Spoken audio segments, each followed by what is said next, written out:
Ayon sa ating source, sobrang yaman pala at napaka-humble ang isang Caprice Cayetano. Pero bago natin pag-usapan guys, huwag niyo munang kalimutang i-subscribe ang aking channel at i-hit ang notification bell button para updated kayo sa mga bago kong upload. 5 taong gulang pa lamang siya nung pumasok siya sa showbiz dahil sa husay niyang umiyak at umarte. Ngayon, 9 years na siya at patuloy na namumukadkad ang kanyang career.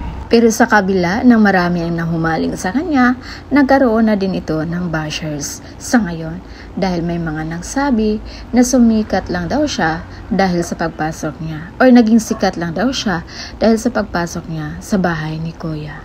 Na siyang maring itinanggi ng kanyang mga supporters dahil ayon pa sa kanila, marami ang nahumaling kay Caprice dahil sa galing at bilis nitong umiyak sa mga teleserye. May mga nagsabi din na marami lang talaga ang hindi nakarecognize kay Caprice dahil sa laki ng ipinagbago niya ngayon.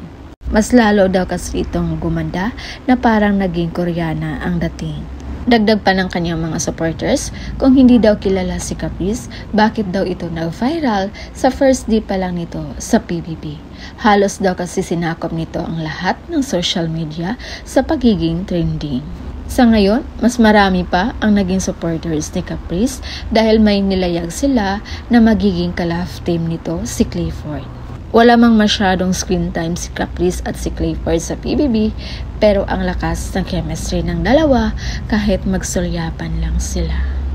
Kaya marami ang nag-abang sa mga latest update nila ngayon. So yun muna yung pa-update natin guys, and again this is Mel's TV. Thank you for watching.